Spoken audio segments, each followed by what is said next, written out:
A esta hora le quiero dar la bienvenida a Diego Ordóñez, analista político. Doctor, buenos días, gracias por acompañarnos. Elis, un gusto estar con usted. El gusto es nuestro. Bueno, el día de ayer pudimos escuchar los argumentos de los 4 consejeros que afrontan juicios políticos dentro de la Asamblea, y entre sus principales argumentos estaba el hecho de que ellos, si bien propusieron la creación de una comisión para analizar la designación de jueces y conjueces de la Corte Nacional, pues esta evaluación y el trabajo de esta comisión nunca prosperó, y por ello pues no cabría esta figura del juicio político que podría conllevar una censura de ellos en sus cargos. ¿Hasta qué punto podrían tener razón al señalar este argumento como causa principal para dejar insubsistente dicho juicio político? Yo he calificado lo que ha hecho este Consejo de Participación Ciudadana de pirotecnia, porque de alguna forma lo que estaban intentando es llamar la atención, ¿no?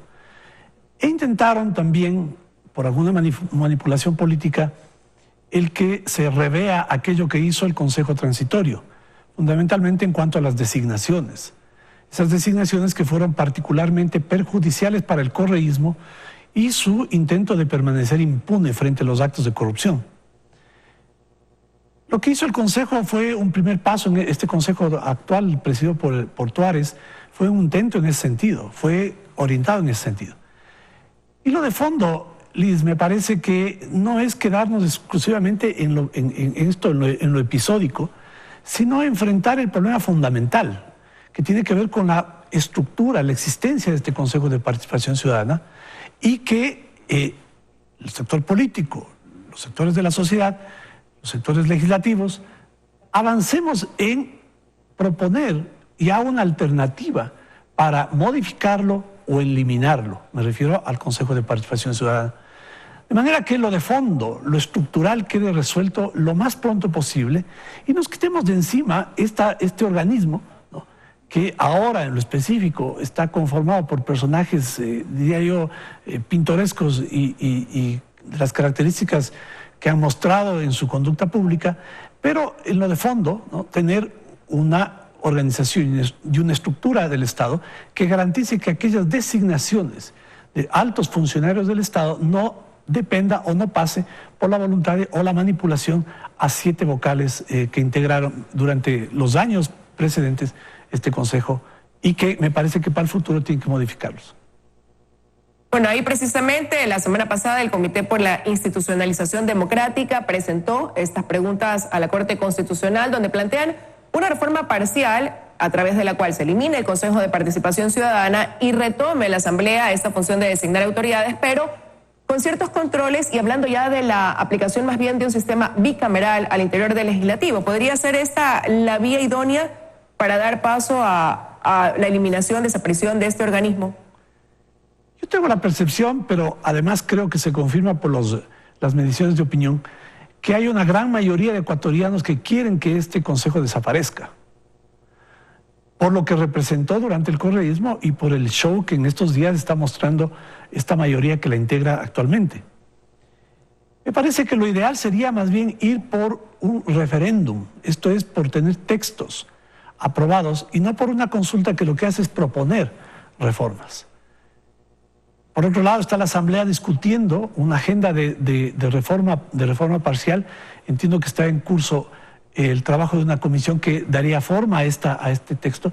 De cualquier manera, cualquiera de esos caminos, sea la consulta, el referéndum o la reforma parcial, debe ser apresurada, debe ser adelantada, porque creo que en esto está demasiado conversado, ¿no? Esto es un tema demasiado debatido y no damos salida política a algo sobre lo cual los ecuatorianos están en acuerdo. Y sobre todo nos quitamos de encima estos problemas, ¿no?, estas circunstancias que afectan la estabilidad, que generan demasiado ruido, que no aportan en ningún sentido, ¿no?, y que nos desvían de los problemas fundamentales que el Ecuador tiene que enfrentar. Ahora, pero lo cierto es que sea cual sea la decisión, doctor, va a tomar su tiempo en la implementación, y mientras tanto parecería que la suerte de estos 4 consejeros que afrontan un juicio político estaría echada, y eso llevaría a que ellos sean reemplazados por sus suplentes en la función que ocupan hoy frente al Consejo de Participación. Pero ¿hasta qué punto eso es lo idóneo, considerando que ya algunos de sus suplentes han demostrado o han puesto en evidencia su postura, que es muy similar a la que tienen los que hoy están afrontando este juicio político. Si este Consejo de Participación Ciudadana habría seguido con la agenda de revisar aquello que hizo el Consejo Transitorio, la pregunta es si en realidad lo que ellos decidieron o lo que habrían decidido habría tenido eficacia. Y me parece a mí que eso no se habría producido, porque este Consejo de Participación Ciudadana no está engranado, no hay ese engranaje con el resto de la estructura del Estado. Supongamos que mañana este Consejo decidía dejar sin efecto los nombramientos hechos por el Consejo Transitorio. ¿Cómo se iba a ejecutar? ¿Quién iba a hacer caso de sus decisiones marcadamente inconstitucionales? ¿La Asamblea? ¿El Poder Ejecutivo? La función judicial? No iba a haber esta posibilidad de que esto que decide este Consejo se pueda llevar a cabo. En el pasado era posible porque había todo un engranaje corrupto de la institucionalidad correísta que funcionaba. El Consejo decidía, la Corte Constitucional bendecía y el resto de la estructura del Estado procesaba o ejecutaba. En este caso, en las circunstancias actuales, la situación política, la situación institucional, me parece que aquello que este Consejo pueda decidir no era importante. De allí que me parece que a veces se le pone demasiada atención a lo que hace este organismo, ¿no? Insisto en aquello que decía hace un momento, más que lo que puedan hacer es pirotecnia, ¿no? Son fuegos artificiales. No hay, creo yo, la real capacidad de este organismo de poder ejecutar una decisión que contradiga pues aquello que hizo el Consejo anterior y que no solamente que parte de un mandato en las urnas, sino que es evidentemente validado por el conjunto de la sociedad. Ahora, pero esa o que usted denomina pirotecnia, ¿qué efecto también podría tener cuando hemos visto que en varias ocasiones, en las afueras de diferentes organismos donde han tenido que ir y comparecer estos 4 consejeros, se producen disturbios, desmanes? ¿Hacia dónde podría derivar quizás el hecho de que se dé una posible censura en ese sentido, ¿no? Bueno, obviamente me parece a mí que hay argumentos para la censura y yo diría que eso está avanzando y va a terminar en ese fin. Esto es que estos 4 personajes y sobre todo quien preside este organismo pues sea removido de su cargo. Lo que hacen afuera, ¿no? es parte de esto que le acabo de mencionar, ¿no? Yo supongo que hay alguna agenda electoral oculta, ¿no? Pero mientras tanto esto dure, va a ser un tema temporal. Lo de fondo, lo estructural, lo que me parece a lo cual le podemos poner atención y solución es a lo fundamental. ¿Debe o no desaparecer ese organismo? Y la vía idónea para que la reforma se procese. Ahora quisiera tratar otros temas con usted, doctor Ordóñez, aprovechando esta entrevista, y uno de ellos es preguntarle sobre este anuncio que hizo el ministro de Telecomunicaciones, Andrés Michelena, de que en octubre se daría paso a un nuevo concurso de frecuencias. ¿Qué tan factible podría ser cuando hoy actualmente hay un proceso que está en stand-by debido a un recurso de apelación presentado por 2 canales para revertir la decisión de Arcotel de suspender esas frecuencias que fueron temporales, pero a su vez fueron utilizadas con fines comerciales? Bueno, habría que revisar, yo no sé por qué este tema no ha tenido el suficiente eco en la difusión. ¿Cuál fue el argumento que usó una juez de familia en Guayaquil para aceptar la medida preventiva presentada por los beneficiarios de las adjudicaciones de las frecuencias de RTS y Televicentro, me parece, ¿no? Que presentaron en Guayaquil? ¿Cuál fue ese argumento? El Consejo, el Arcotel, decidió declarar nulos los procesos y en consecuencia revertir las frecuencias por violaciones a los procedimientos. Esto es porque en la ejecución, en el proceso de adjudicación, se violaron normas legales.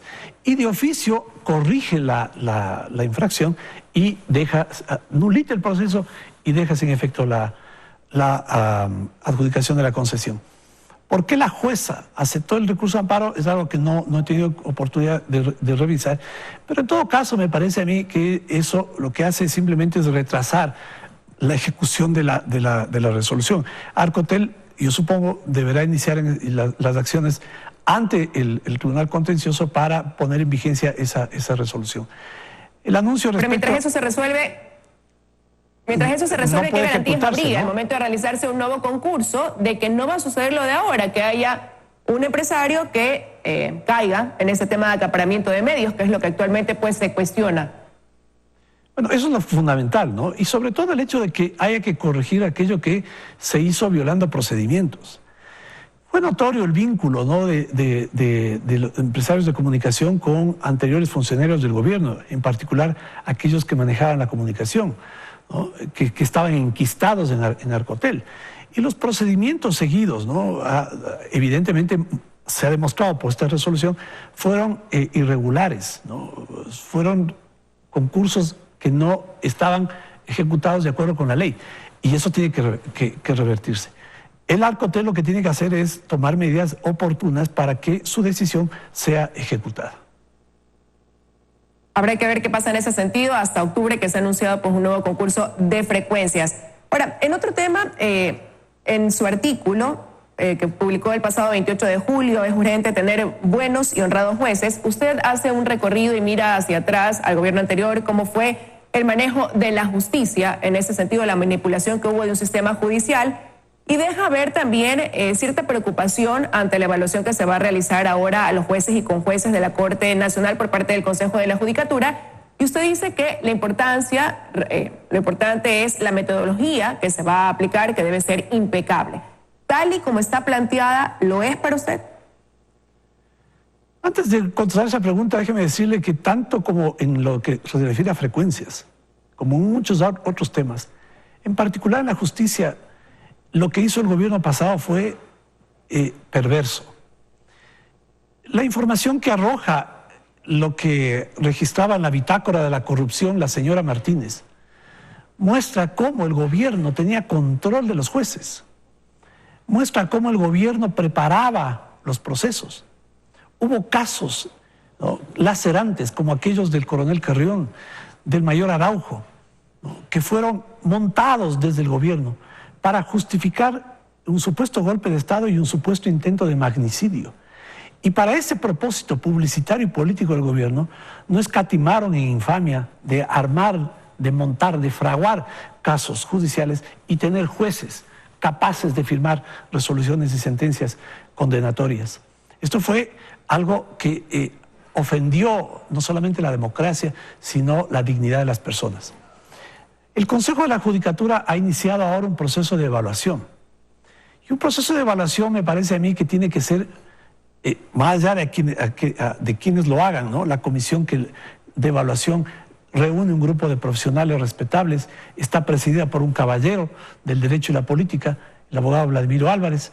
Pero más allá de eso, es importante que la metodología de evaluación sea, como yo señalaba, impecable. Esto es, que garantice que ese análisis de la conducta de los jueces lleve a que tengamos jueces honrados, jueces profesional y éticamente apropiados para el ejercicio de la función, porque tienen que sumarse todos estos factores. En consecuencia, la valoración no tiene que ser una valoración cuantitativa, esto es, sobre si asistían a trabajar, sobre el número de sentencias, sobre el número de providencias.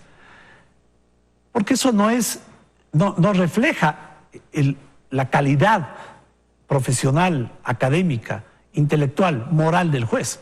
¿Qué refleja eso? Bueno, si esta persona, si quien ejerce el cargo es un jurista, ¿no?, es un autor de libros, es un autor de artículos de derecho, es una persona que está activa en el foro, en la investigación, en el debate, en la discusión, ¿no?, y si es una persona que ha dictado sentencias que son jurídicamente aceptables. Por ejemplo, aquellos jueces que resolvieron sobre el 30S, pues me parece a mí que evidentemente no tienen espacio en la Corte. Aquellos jueces que sentenciaron contra el diario El Universo, ¿no?, en una sentencia que fue clamorosamente ilegal e inmoral, pues hay una evidencia de que no hay jueces que tenían o han ejercido sus funciones con apego a el derecho y el respeto a la ley. Y entonces habrá que ver. Dígame. Dígame, doctor. Yo decía, entonces, la metodología que use, que ya fue presentada porque se configuró antes una comisión técnica asesora para elaborar la metodología, tenga preeminencia en estos conceptos antes que aquellos cuantitativos. Habrá que esperar hasta septiembre para ver si se cumplió con la finalidad de que esa corte esté integrada por los mejores jueces y después analizar si es que se debe mantener el tipo de designación a través de concursos o debe recurrirse a otras fuentes para que sean los perfiles más idóneos los que ocupen la Corte Nacional de Justicia. Quiero agradecerle su presencia, doctor Ordóñez, esta mañana en los desayunos de 24 horas. Que tenga un buen día. Con eso aquí, amigos, nos despedimos ya de los desayunos de 24 horas, pero les recuerdo que ya vienen las noticias aquí en Teleamazonas. Que tengan un lindo día.